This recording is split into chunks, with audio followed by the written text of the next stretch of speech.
إن أولياء الله لا خوف عليهم ولا هم يحزنون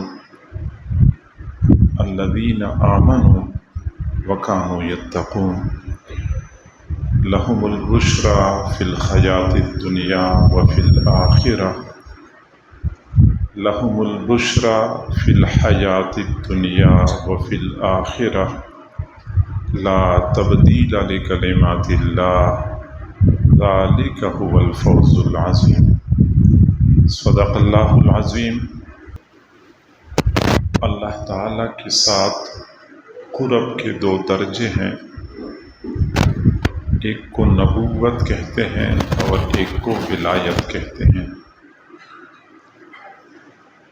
نبوت کا دروازہ بند ہو چکا ہے، حضور صلی اللہ علیہ وسلم کی تشریف آوری کے بعد آج تک نہ کوئی نبی دنیا میں آیا ہے اور نہ ہی قیامت کی صبح تک دوسرا نبی آئے گا، جبکہ ولایت کا دروازہ کھلا ہے۔ کوئی بھی بندہ، خواہ جوان ہو یا بوڑھا، مرد ہو یا عورت، عالم ہو یا غیر عالم، محنت کرے، مجاہدہ کرے، اللہ والوں کی تعلیمات کے مطابق زندگی گزارے، وہ ولایت کے اعلیٰ مرتبے تک پہنچ سکتا ہے۔ اللہ تعالیٰ نے ولایت کا دروازہ ہر کسی کے لیے کھلا رکھا ہے، اور یہ اللہ تعالیٰ کا قانون ہے کہ وہ کسی بھی بندے کی محنت کو ضائع نہیں کرتا۔ جب بھی کوئی بندہ محنت کرتا ہے، اللہ تعالیٰ ضرور اس کو محنت کا صلہ اور بدلہ عطا کرتا ہے۔ عام طور پہ لوگوں کے ذہنوں میں یہ بات پائی جاتی ہے کہ وہ دور گزر گیا جب اللہ کے اولیاء ہوا کرتے تھے، آج کل تو اللہ کے ولی ہیں ہی نہیں، اور آج کے زمانے میں تو کوئی بندہ اللہ کا ولی بن ہی نہیں سکتا، اور ممکن ہی نہیں ہے کوئی بندہ ولی ولایت کا درجہ پالے۔ میرے بھائیوں، یہ شیطانی دھوکہ ہے، اور ہم اس لیے یہ بات کرتے ہیں کہ آج کل کوئی بندہ ولی نہیں بن سکتا کہ ہم نے ولایت کا معیار کچھ اور بنا رکھا ہے۔ ایک تو ولایت کا وہ معیار ہے جو قرآن اور حدیث نے متعین فرمایا، ایک ولایت کا وہ معیار ہے جو ہمارے دل و دماغ میں پایا جاتا ہے۔ ہمارے ہاں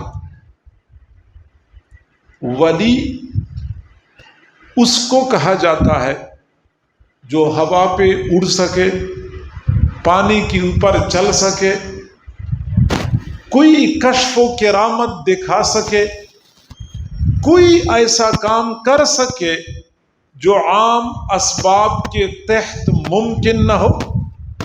ایک لمحے میں یہاں موجود ہو تو اگلے لمحے میں اسلام آباد پہنچ جائے، اور اگلے لمحے میں کراچی پہنچ جائے۔ ہمارے دل و دماغ میں یہی بات پائی جاتی ہے کہ ولی کے لیے ضروری ہے کہ وہ ہوا میں اڑ سکے، وہ پانی پر چل سکے، وہ کشف و کرامات دکھا سکے۔ یہ ہمارا بنایا ہوا معیار ہے، اور ایک معیار اللہ رب العزت نے متعین فرمایا ہے۔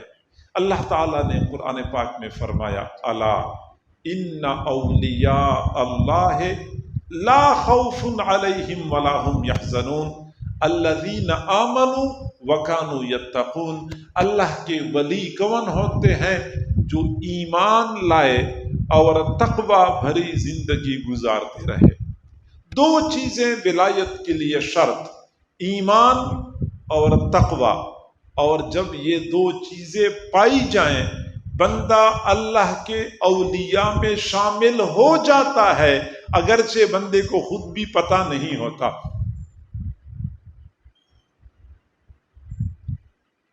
اور یہ گناہوں سے بچنا، گناہوں سے پاک صاف زندگی گزارنا، یہ تصوف اور سلوک کا اصل مقصد ہے۔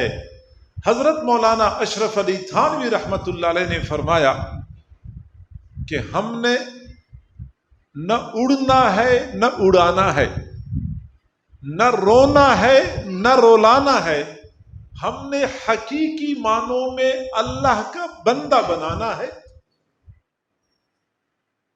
اور پھر فرمایا کہ ہمارے تصوف اور سلوک کا اصل مقصد یہ ہے کہ بندے کی رگ رگ اور ریشے ریشے سے گناہوں کا کھوٹ نکل جائے، صاف ستھری زندگی، گناہ ایک ایک کر کے بندے کی زندگی سے خارج ہو جاتے ہیں۔ یہ اصل تصوف کا مقصد ہے۔ اور میرے بھائیوں، یہ بہت مشکل کام ہے۔ عام طور پہ لوگ سمجھتے ہیں کہ شاید زیادہ عبادات مشکل ہیں، حالانکہ حقیقت یہ ہے کہ زیادہ نمازیں پڑھنا مشکل نہیں ہے، زیادہ تلاوت کرنا دشوار نہیں ہے، نفلی صدقات دینا آسان ہے، ہر سال عمرے پہ جانا آسان ہے، گناہوں سے بچ کے زندگی گزارنا نہایت مشکل کام ہے۔ چنانچہ ہم اپنے گرد و پیش پہ نظر ڈالیں، بلکہ ہم اپنے گریبان میں جھانک کے دیکھیں تو ہمیں یہ حقیقت نظر آ جائے گی کہ کتنے ایسے لوگ ہیں جو 5 وقت نماز با جماعت اہتمام سے پڑھتے ہیں، اس کے ساتھ ساتھ اشراق اور چاشت کی بھی پابندی کرتے ہیں، تلاوت باقاعدگی سے کرتے ہیں، ہر سال عمرہ بھی کرتے ہیں، زکوٰۃ کے ساتھ ساتھ نفلی صدقات میں بڑھ چڑھ کے حصہ لیتے ہیں، لیکن ان تمام تر نیک اعمال کے باوجود اسی بیچاری کی نگاہیں قابو میں نہیں ہوتی، زبان پہ کنٹرول نہیں ہوتی، دل و دماغ کے خیالات درست نہیں ہوتے۔ تو نیک اعمال میں تو بہت آگے، لیکن گناہوں سے بچنے میں بالکل ناکام ثابت ہوتے ہیں۔